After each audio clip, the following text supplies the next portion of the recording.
Welcome back, everyone. Now, we all know rescue animals can fill a hole in our lives that we don't even know are there. And sharing stories from her new book, Mutual Rescue, is the president of Humane Society Silicon Valley, Carol Novello. Welcome, Carol. Thank you. So good. Oh, delighted to be here. And it's such a great point. I mean, it fills a void that we Yeah. don't even know is there. And it's absolutely true. And you've been a big rescue advocate since you were 5 years old, when you first rescued your first cat. Tell us the story. Yes, when I was 5 years old, my family and I went out to get our Christmas tree for the year. And while we were there, we ran across a stray cat.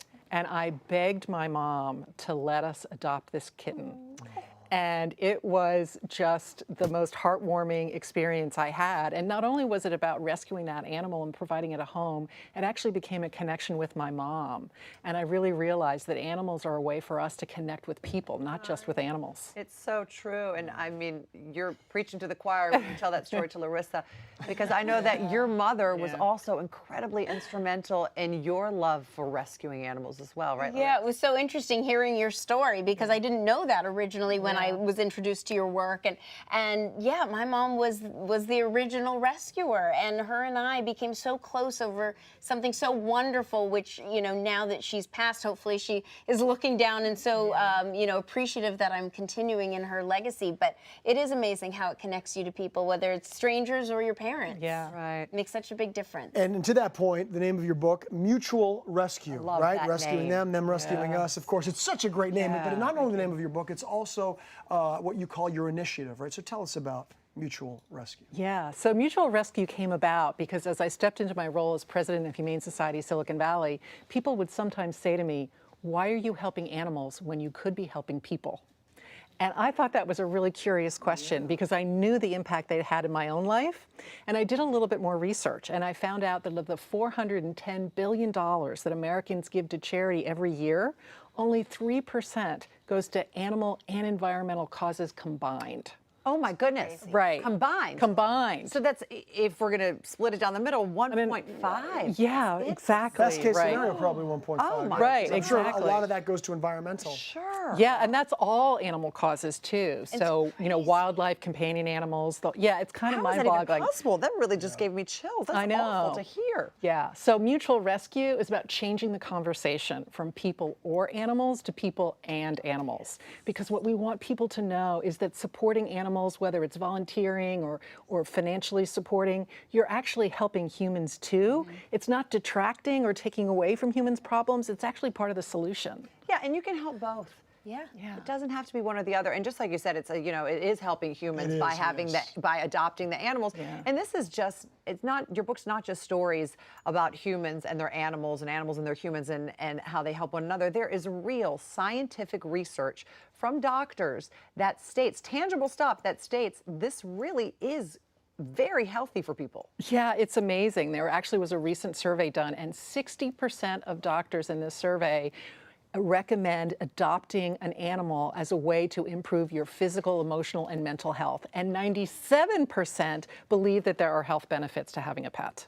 I mean, I can't imagine, of course, they make you happy, you get to cuddle with them. Eric and Petey are a great example. We had them on our show. I'll let you tell the story, but you may remember this. Yes, yes. Yeah, so Eric adopted Petey from our shelter, and I started telling his story out in the community to illustrate this point of how animals helps people. So Eric weighed over 300 pounds. He went to go see a doctor who recommended that he adopt a shelter dog and walk the dog a half an hour a day and change to a plant-based diet. And by doing that over the course of the year, he lost over 140 pounds.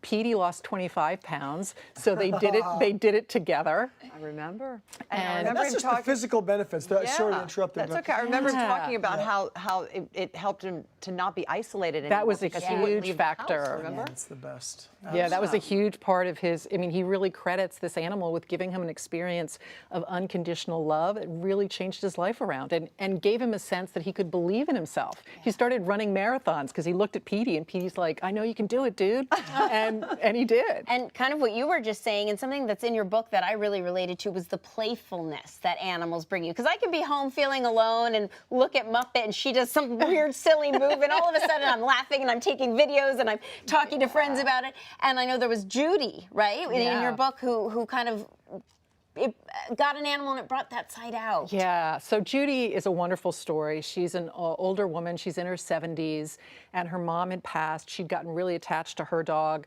and then that dog passed, and she found herself all alone. And she decided she really needed to do something about it. And so she drove 500 miles to rescue Yuki. And they created just an amazing bond, totally turned her life around, gave her a reason to get up in the morning, a reason to feel needed. And it's so important because the AARP says that of people over 45, there's 43 million people that are suffering from loneliness. I mean, it's so important, and as far as like what pets can actually do, I mean, obviously there's the physical aspects, there's the emotional aspect. You're talking about loneliness. Yeah. As I've talked about, we're fostering little Rocky at our house. Oh, yay! People are coming over. I love that. People are coming Thank over you. to kind of meet Rocky, Yeah. and then we had a gentleman last night to come over, meet him, potentially adopt him, who was newly divorced and was very lonely. And this is the perfect match because Rocky's very demanding and wants like full attention, and he needs the attention. And I just sort of watched it happen. I'm like, oh, this could be a match made in heaven. But to your point, like mutual rescue, Right. helping each other. And I know, Larissa, you are no stranger. You know firsthand the benefits that animals can have in everybody's lives. Yeah, and you know what else I really like about that? It doesn't have to be your animal. And that's something so important that I want people to know, because even if, and we talk about this all the time, I would love everyone to go out and adopt, but not everybody can do that right now, and that's okay. It's better to know your limits.